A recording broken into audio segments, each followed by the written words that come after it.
We acknowledge the traditional owners of country throughout Australia and recognise their continuing connection to land, waters and culture.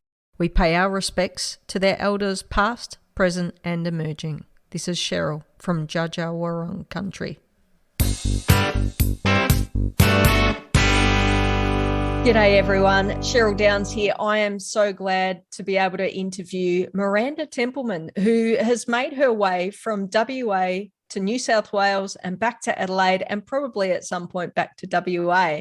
But Miranda has signed a contract with the Adelaide Reds and has also been playing in New South Wales with the New South Wales Institute football and is also part of the Future Matildas program. So please, this is an exciting moment. Miranda, thank you very much for joining us. Great to have you on board. How's it going for you? Yeah, brilliant. Thanks for having me on. Really good. Settling into Adelaide quite well. It's very similar to Perth.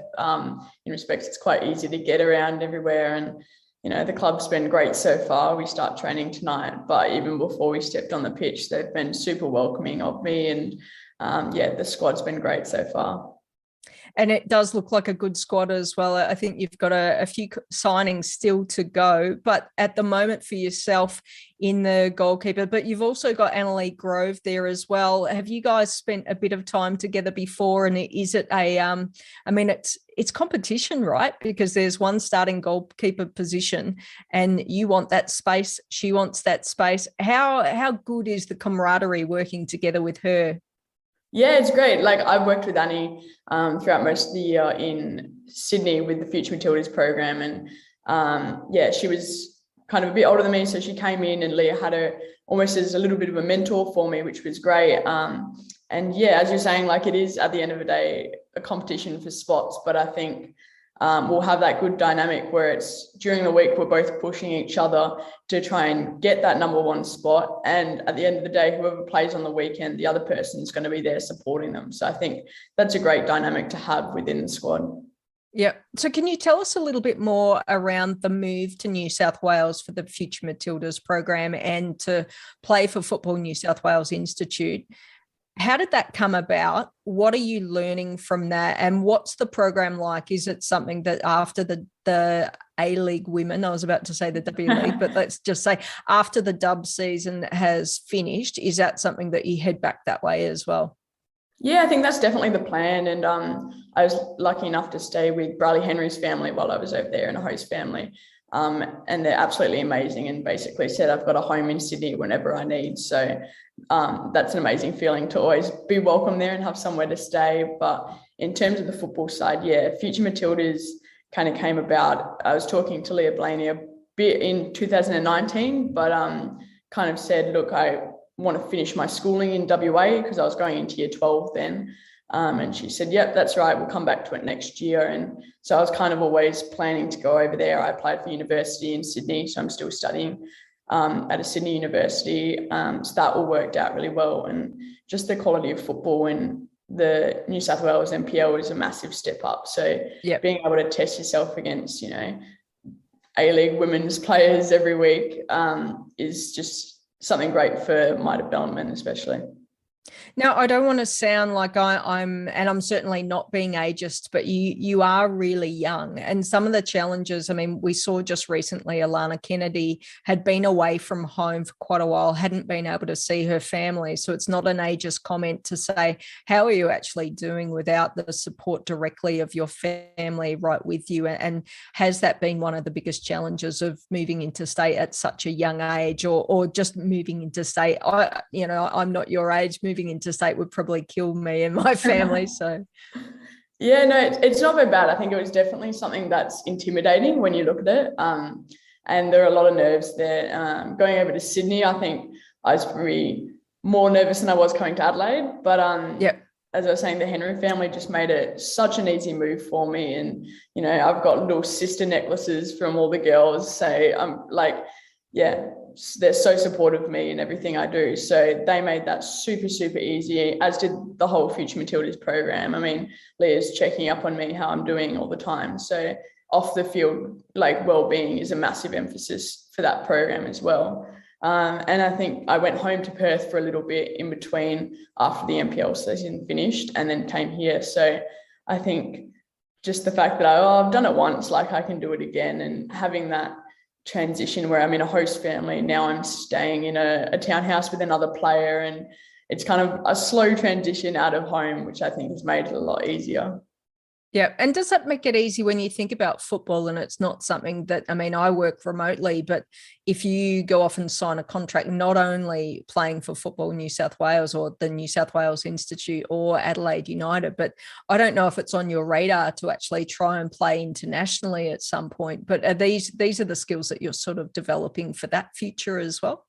Yeah, 100%. I think going overseas is definitely something on my bucket list, and a goal that I definitely want to achieve. And yeah, I think everything that I do is just adding tools to the toolbox of how I'm going to cope with that, and just developing myself off the field as well as on it. Now, I want to give a shout out to the World Football Program as well, which I believe that you've spent some time on that, talking with Penny Tanner, and I've been a guest on that program giving an update as well. Tell us about how that came to your world, and no doubt it would have been difficult to leave them in WA, but you can still dial in and give them updates. Yeah, definitely. I think in 2019, after the Pacific tour I did with the Junior Matildas, Penny called me up and said, "Oh, do you want to come on for an interview?" And so I did that and really enjoyed it. And then a few weeks later, they posted on their Facebook that they were looking for someone to train up and kind of learn how to use all the panels and do the radio stuff. And that really intrigued me. So I gave it a go. And by the end of it, I knew how to use all the buttons and phone in all the people. So yeah, I massively enjoyed that side of it, and it gave me a different perspective on football as well, because you're not just looking at the on the field stuff, you're looking at, all the different aspects of football. You've got walking football, blind football. We had someone from goalball on the other week, and all the behind the stuff, club presidents, how clubs actually run, and that was really interesting to me. So yeah, it was definitely hard to leave them, but I'll stay involved, definitely. It's definitely a big part of football these days that we used to see just a footballer on the pitch and say they've had a good game or bad game, and that's how we defined them as players. But now it's actually great to see that there's so many outlets who, or even the players themselves, are pushing forward. I'm not just a player. I am just, I do more than drink coffee. I do more than go out and eat and play football and those kind of things. And that's something that it looks like you're ticking that box really quite early, which is a brilliant thing. Can you tell us a little bit about the AFC social responsibility program, how you got involved, what they're doing, and what the longer term looks like for you in there? Yeah, definitely. So I think it was again kind of late 2019, after all the Junior Matildas trips had died down, and Ray Dower said, "Oh, we've got this opportunity and I think you'd be really good for it," where they select one or two youth players from both the boys and the girls junior national teams in all of the Asian Federation, and you get together, and it's basically a training program for young players about social responsibility and the impacts we can have with our developing presence. We're all aimed to be at that professional level, but what are the responsibilities that come with that, and how can we use that platform to make a difference? And so I did that training program, and then at the end of it, it was trying to develop a project. They worked with your member federation about a project that you want to instill yourself. And I think mine was about gender neutral change rooms. So having change rooms where both a men's team and a women's team can walk in and feel comfortable. And, it's not the outdated men's change room where it's, brick and there's open showers and a urinal or something like that. And you just don't really feel like you're supposed to be there or you're welcome there. So Football Australia already had a team going with that. So I was working with them for a while, trying to, implement that across the country. Okay, so when we see that across the country, we'll definitely see your name on there as well. That's a great start, right? It's such a great opportunity that you've been presented with. Talking about Ray Dower, she's a legend. We've had her on the podcast before. We love Ray, so hopefully the experiences that you've had with her have been. I mean, it just seems like it would be fun hanging out with Ray.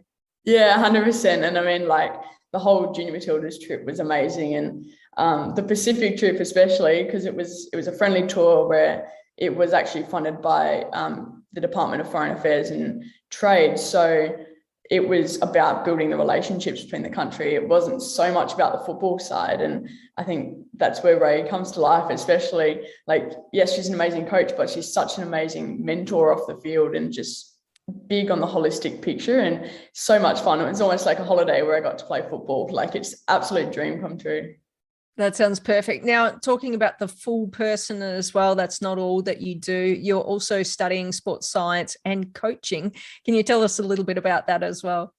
Yeah, so I'm studying sport and exercise science at University of Technology, Sydney. So they've been super good with their elite athlete program, kind of helping me manage from wherever I am. And COVID's almost been a little bit of a blessing for me because everything is online. So it's very easy to take wherever I am. So I've done it from Perth, doing it from Adelaide currently. And that's been really great, helping me get extensions or flexibility where I need it, but really enjoying the program as of. And coaching. I did a bit of coaching in Perth, like goalkeeper coaching with Dave Volley, but then looking over when I was in Sydney, they were offering, Future Matildas did our Mini Roos course with us. So that was another part of the program that they offered. And then they looked for jobs there, the Mini Roos program with Football Australia. So myself and Bradley Henry signed up to do that, and then lockdown hit before he could get started. But they've just transferred me over to the Adelaide branch. So I had my first Mini Roos session the other week, which was hectic, but absolutely so much fun. Yeah, and that's great, I think, as well, particularly in goalkeeping. I don't know the experiences as deeply as you do, but we tend to have a low number of women coaching football in a general sense.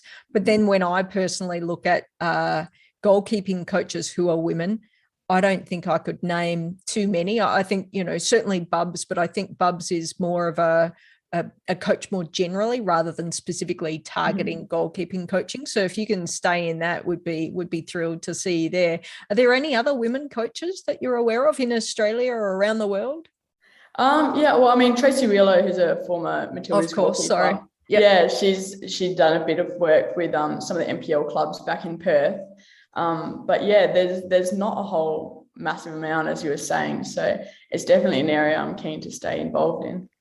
Yeah, definitely. Would love to see you stay in there. Let's talk about your game a little bit. So we've talked about the player off the field, but if we talk about your game, when I've looked at the highlights and I looked at a great reel that was made by Gold Leaf Creative, and it just demonstrates how much of a communicator you are on the field. And I'm not saying that's the only thing that you do, but when I look at someone like Lydia Williams, we see that communication coming out really strongly, and that's something that sort of looks like it's similar for you. Would you say that's a massive part of your game? And have you been influenced by people like Lydia Williams or, I don't know, other goalkeepers around the world? Yeah, definitely. I think it is something that's now like a massive part of my game, but it definitely wasn't something that came naturally to me. I remember coming into my NTC team, I had Jessine Bonzas as my coach, and I was 14 kind of coming up into the under 18s group, and I was so nervous and I actually wouldn't say a word the entire game. I would not talk whatsoever, and she basically just said, look, you need to start talking because the defenders have no idea what's going on. And she did say you've got to look at the likes of Lydia Williams and how they communicate to the defence. And it was something I had to work super hard on. That's one of the things that I think I'd turned into one of my strengths, but it took a long way to get there. Yeah, no, I think from what I can see, I think you're doing an amazing job in there. And it's great that they're actually coaching you in those areas too, because, without some really clear communication from the back, I think it must be harder for everyone who, if I was playing football, I'd probably only be looking at the ball. I wouldn't be listening as much. And that's why I'm not a Matilda. But anyway, one of the 21 reasons or something or other. So talking about the rest of your game, what do you see are the key areas where you're really, probably for your age right now, you're doing really well versus the things that are probably you're working on them a little bit more? Where would you put yourself in terms of maybe leadership, your aerial skills, your distribution? Are they all sort of, you're working on all of them concurrently, or is there one thing that you're already, pretty good at and focusing on some other areas? Yeah, definitely. I think I always have my strengths and my weaknesses, but looking to improve in, everywhere, every training session, you get better. But I think one of my strengths would probably be my one-on-ones, and it's just a little bit of crazy that every goalkeeper has in them, that I'm just, willing to throw my body at the ball and not really care too much about my personal safety. But and then one of the things that I've been working on, especially through the Future Matildas season, is distribution and strength as well. So that's the S&C program there. It's been great, and Adelaide have got that going. So and they kind of go hand in hand, just like, that long distribution, you can get your technique right, but if you don't have the strength to execute it, then there's no point. So working in those kind of hand in hand going into this season. Okay, cool. Talk about your influences and your influences. Like, are there people out there? I mean, were you a massive Nadine Angara fan, or dare I say it, a Hope Solo kind of fan, or have your influences been more localized in terms of goalkeepers and women goalkeepers in particular, hopefully? Yeah, I mean, when I was very young, I think my massive idol was Iker Casillas, so not a women's goalkeeper, but I just loved, one of his famous quotes was, I want to be remembered as a good person, not as a great goalkeeper.